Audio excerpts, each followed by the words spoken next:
Episode 5। हाँ तो mom dad एक दूसरे को डिजर्व करते हैं, लेकिन मैं न को डैड हूँ और ना वो मेरी मॉम, और ये प्यार वार मेरी समझ से बहुत ऊपर है। और तुम दोनों को भी अच्छे से पता है कि विराज दीक्षित कभी भी किसी एक के साथ बंध कर नहीं रह सकता। लाइफ में थ्रिल चाहिए मुझे जो एक के साथ कभी नहीं मिलेगा। ये कहते हुए विराज मुस्कुराते हुए अपना एक आंख ब्लिंक कर दिया। वही दिव्य और विवान का मुंह खुला रह गया। तभी वहां यादव आते हुए बोला, आप तीनों को कवि सर बुला रहे हैं। सुबह का वक्त था और सब एक साथ हॉल में बैठे बातें कर रहे थे। काफी दिनों के बाद सब ऐसे एक साथ फुर्सत से बैठे हुए थे। विराज, दिव्य और विवान को आते हुए देखकर कविराज जी के चेहरे पर प्रसन्नता छाई गई। आप तीनों इधर हमारे पास आइए, कविराज अपने बगल में हाथ रखते हुए बोले।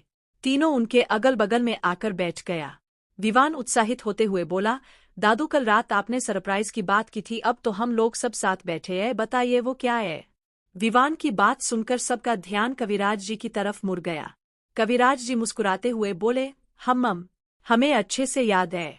तो फिर जल्दी से बताइए कि वो सरप्राइज क्या है। नंदिनी नाराज होते हुए हेमा जी की तरफ देखी। आप देख रही है ना डैड को? हेमा जी नंदिनी के हाथ को धीरे से ठपठपाते हुए बोली, हाँ हाँ देख रही हूँ, मैं बात करूंगी न कवि से, बस तुम शांत हो जाओ। हाँ ये सही है मान, आप और डैड उसे खूब सिर पर चढ़ाइए, जब बिगड़ेगा तो मुझसे कुछ मत कहिएगा।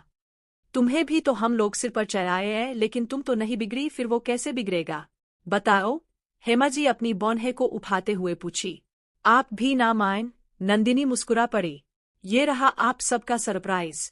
कविराज तीनों के हाथ में एक एक लेटर थमा दिए। तीनों एक दूसरे की तरफ कंफ्यूज नजरों से देखे, लेकिन अगले ही पल तीनों ने अपनी नजर लेटर पर गड़ा ली। कुछ ही सेकंड बाद तीनों एक साथ खड़े होते हुए चिल्ला पड़े, दादू ये क्या है? ये आप लोगों के ड्रीम बिट्स कॉलेज का इनविटेशन है। दादू आप ग्रेट हो। तीनों कवि जी के गले से लटक गए। उन्हें विश्वास ही नहीं हो रहा था कि उन्हें उनके ड्रीम कॉलेज को ज्वाइन करने का इनविटेशन मिला है। वाई डैड, आपको नहीं लगता ये नाइंसाफी है? आपने हमें जबरदस्ती बनारस भेजा और इन्हें इनके ड्रीम कॉलेज। कार्तिक शिकायत करते हुए बोला। क्यों आपने सुना नहीं है? कार्तिक बेटा, मूल से ज्यादा सूद प्यारा होता है। आकाश जी बोलकर हंस पड़े।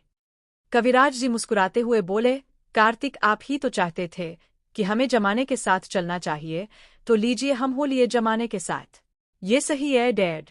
कार्तिक अविश्वास से अपने सिर को हिलाया। तभी कबीर विवान को घूरते हुए बोला, अंकल आपको नहीं लगता आपके लाड प्यार में ये तीनों कुछ ज्यादा ही बिगड़ते जा रहे हैं?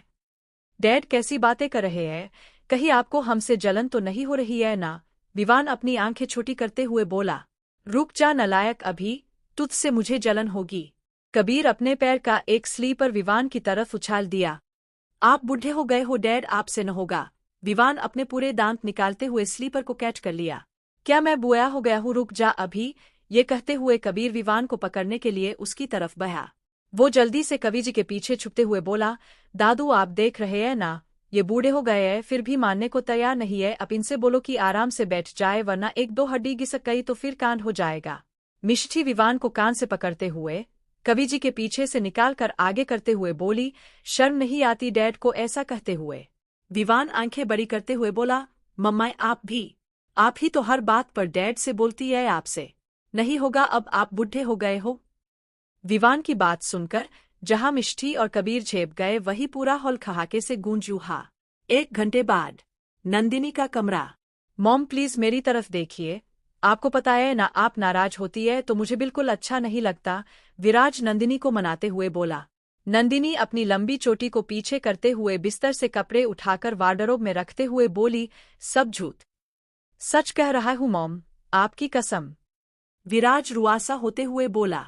अरे रुको, ये तुम्हारी मॉम बाद में है, पहले मेरी बीबी है, इसलिए कसम खाने से पहले तुम्हें मेरी इजाजत लेनी होगी। कार्तिक गुस्से से बोला। विराज मुंह लटकाते हुए बोला, तो फिर अपनी बीबी से क्यों नहीं बोल देते? हर बात पर यूं नाराज हुआ करे। आप ही बताइए डैड, यदि मैं मॉम से कहता कि मुझे बाहर पढ़ने के लिए वहां जाना है, तो क्या मॉम मुझे जाने देती? हम ये तो है, लेकिन फिर भी तुम्हें एक बार तो नंदिनी को बताना चाहिए था। अच्छा हो गई भूल। मॉम यदि आप नहीं चाहती कि मैं मुंबई से कहीं बाहर जाऊं तो फिर ठीक है, मैं नहीं जाता। विराज टेबल से लेटर उठाते हुए उसे फाड़ने के लिए जैसे ही अपना हाथ बढ़ाया, नंदिनी उसका हाथ पकड़ते हुए बोली, मेरी नाराजगी तुम्हारे सपने से बड़ी नहीं है।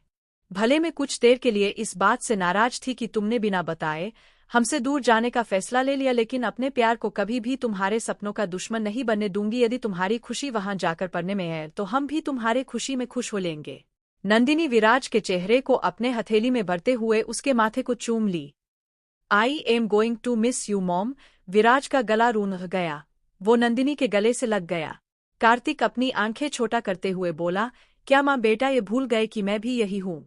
नंदिनी नम आंखों से कार्तिक की तरफ देखी, ओंठों पर हल्की सी मुस्कान लिए उसे इशारे से अपनी तरफ बुलाई। कार्तिक के कंधे पर धीरे से अपना सिर रखते हुए बोली, आप दोनों तो मेरी आंखें हैं जिसके बिना मेरा संसार अधूरा है। डाई नोटर बस छोटा सा पार्ट था जो ड्राफ्ट था, नेक्स्ट पार्ट लंबा आएगा।